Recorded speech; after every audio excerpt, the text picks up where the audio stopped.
సంవత్సరాల తరబడి ఎన్ని మందులు వాడినా మీ మోకాల నొప్పులు తగ్గట్లేదా? ప్రాణ పెయిన్ క్లినిక్ లో అత్యాధునిక చికిత్స. మీలో ఒక ప్రత్యేకత అందరికి నచ్చేది ఏంటంటే ఏ ఛానల్ మారినా కానీ ఆ ఛానల్ పేరు ముందు మీ పేరు కూడా వస్తుంది. మహామూర్తి అన్నారు.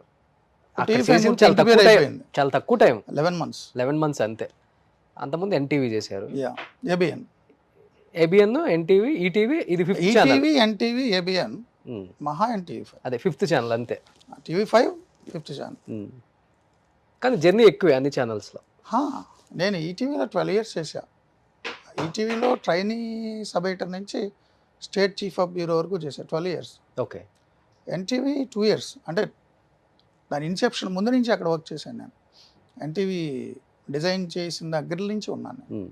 2009లో ఇప్పుడు 2 yearsలో రిజైన్ చేశాను. తర్వాత ఆల్మోస్ట్ 9-10 years ఏబిఎన్ ఆంధ్రజ్యోతి. అంటే మూర్తి గారు, మీరు ఏమనుకోదంటే ఒక మాట, ఇప్పుడు మూర్తి గారు అంటే మిమ్మల్ని దగ్గర నుంచి చూసే వాళ్ళకేమో ఒక రకమైన ఇది ఉంటుంది, బయట నుంచి చూసే వాళ్ళకి రకరకాలుగా ఉంటుంది. ఆ పేర్లోనే చాలా ఎత్తుక్కుంటారు. హెడ్ వెయిట్, యాటిట్యూడు, పొగరు, లెక్కలేనితనం, ఏదంటే అది మాట్లాడతారు, బ్లాక్మెయిల్ చేస్తారు, ఇవన్నీ అంటుంటారు. ఇవన్నీ వింటున్నప్పుడు లేకపోతే ఎవరో ఒకరు చెప్తుంటారు కదా, మీకు తెలిసిన వాళ్ళు, మీ బంధువులు ఎవరో ఒకళ్ళు, ఏమనిపించింది మీకు? అంటే మీరు పోరాడుతున్న సమాజం కోసమే, అది మాకు తెలుసు. మీరు మీకోసం సెల్ఫిష్గా ఎప్పుడు ఏది చేయరు. అది ఎందుకంటే మీరు ఉందే సింగిల్. ఏది చేయాలనుకున్నా కానీ ప్రజల కోసం, సమాజం కోసం కష్టపడే తత్వం తప్పితే వేరే ఆలోచన మీకు ఉండదని మాకు తెలుసు. కానీ ఇవి ఎందుకు వచ్చాయి?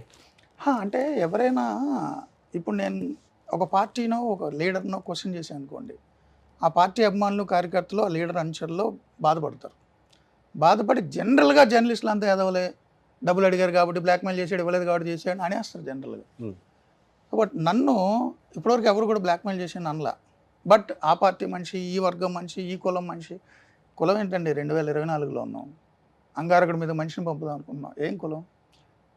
వాళ్ళు అనుకుంటున్న కులంలో నేను పుట్ల.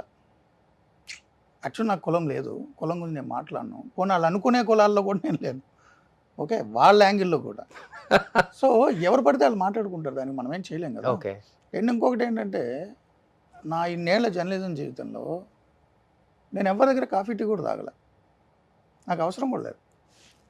నేను ఎవరి దగ్గర రూపాయి తీసుకోలేదు, తీసుకోను. నా కంపెనీ ఇచ్చిన జీతం బ్రహ్మాండంగా ఉంటుంది, నన్ను బాగా చూసుకుంటుంది. ఏ కంపెనీ? మనస్సాక్షిగా చెప్తున్నారా? మనస్సాక్షిగా చేసుకొని చెప్పండి. చేసుకున్నా, కాలు వేసుకున్నా, ఏది వేసుకున్నా, నేనేమంటున్నానంటే, నేను చెప్తున్నా. ఓకే, నేను లైవ్లో మీకు గుర్తుండుంటే నేను ఒక ఛానల్లో చెప్పాను, నేను ఎవరి దగ్గరైనా రూపాయి తీసుకున్నా అని రుజువు చేస్తే నన్ను చంపేయండి, బుద్ధుడి విగ్రహానికి ఉరేసి. అదే కాదు, పోనీ ఇప్పుడు మీ దగ్గర మెటీరియల్ లేదు, ఒకవేళ నేను చనిపోయిన తర్వాత 10 ఏళ్ళ తర్వాత మీకు దొరికినా నేను అవినీతి చేశాను. ఆఫ్టర్ మై డెత్ 10 years తర్వాత నేను చనిపోయినని తెలిసిన నా బాడీ ఏ ఉస్మానియా హాస్పిటల్కి రాసేసా. సో నా సమాధులు, అంత్యక్రియలు ఉండవు. సో అక్కడ ఏలాడుతుంటుంది కదా స్కెల్టన్, అక్కడికి వెళ్ళి అవినీతి పరుడని బోర్డు పెట్టండి.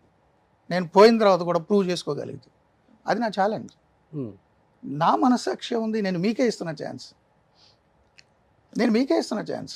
ఇది నేను ఎప్పుడో ఛాలెంజ్ చేశా.